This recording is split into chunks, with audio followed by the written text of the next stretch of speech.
Ang aking kaawa-awang ina, ang buong buhay,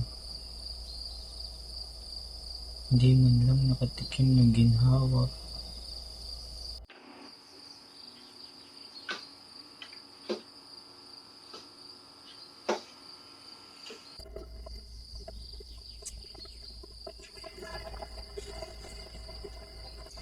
Ano ba?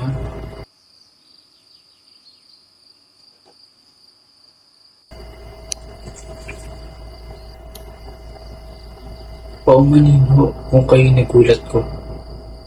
Natuwa lamang ako kung muli tayong nagkita. 13 taon na rin na muli tayong nagkita sa lugar na ito. At sino ba nakilala mo? Kayo po ang Ginoo na mula sa aking kabususan, na aming kinalang ng aking yumaong kapatid at ina. Kayo po, Senyor, ang inakala ng tao na matagal nang namatay. Ngunit ako lamang nakakalam ng katotohanan.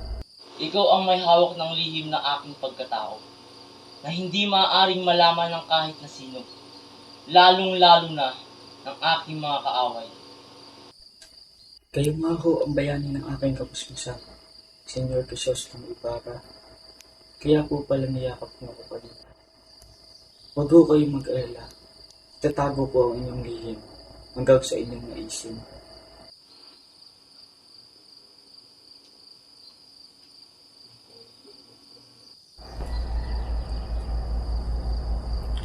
Ano ho bang laman ito, Senyor? Tignan mo. Diyos mio, akalain ko nga bang narito lamang ang buong yaman ng mga Ibarra. Ayan ang kayamanang gagamitin natin, Basilio, upang tubusin ang bayang ito sa mga kamay ng ating kaaway na nagwasak sa akin, pati na rin kay Maria. Gagamitin natin, Senyor? Oo, Basilio, dahil tayo ay iisa. Tulad ng iyong pamilya, nilapastangan din ng mga Kastila ang aking pamilya. Ngayon, ang tamang panahon upang maghiganti. Magkatulong tayong magpaplano kung paano sila pababagsakin at papalayasin dito sa Las Islas Pilipinas. Di ko ho akalain na kayo at si Senyor Simon ay isa lang pala. Mula po kasi sa kwento nila Padre Florentino at Kapitan Basilio kanina, kayo daw ho nagpapasok sa Kapitan General para sa pagpapatupad ng Paulo Servisyo. Kayo din daw ho ang nag-udyok para magtaas ang mga pinapataw na tributo sa mga tao. Oo, Basilio, tama ka dyan. Kung gayon ay, ano pong nangyari sa taong dati kong tinitingala? Tuto na akong mag-isip na maayos at mabuti. Kumpara kay Ibarra na tonto ang pag-iisip. Sapat na ang pagtulong sa kapwa at pagkakaroon ng mabuting loob.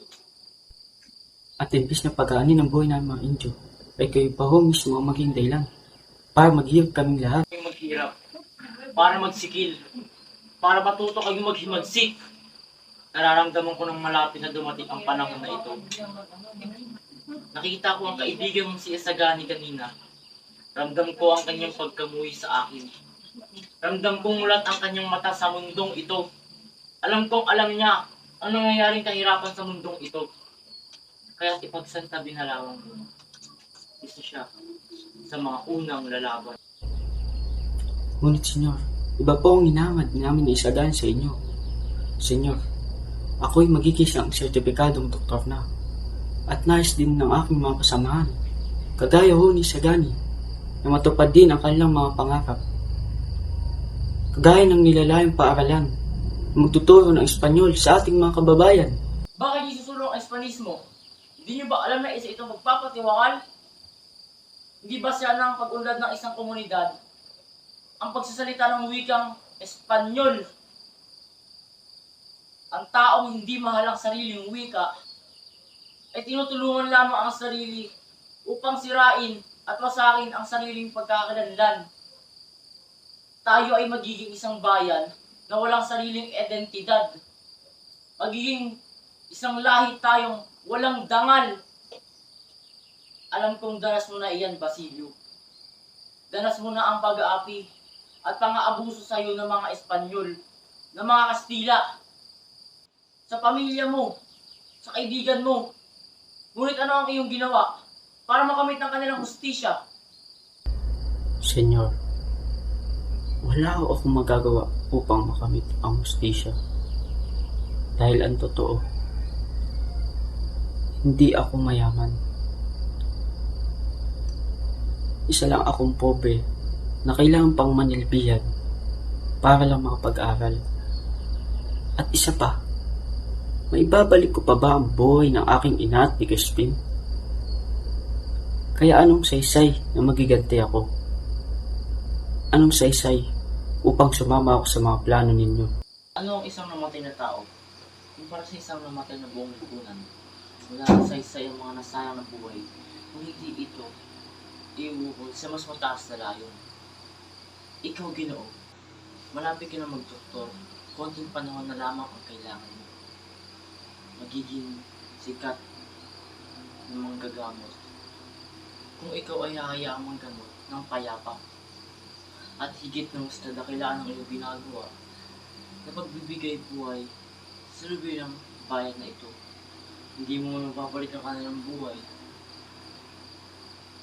ay magagamot mo naman ang kung sino man, lalo na ang mga pamilyang nawalan ng mga mahal sa buhay dahil sa paghimagsik ng mga taong nanakot sa kanila. Tandaan mo itong sinabi ko sa iyo, Dr. Basilio. Nagpupuntahan lamang ako na pagdalo.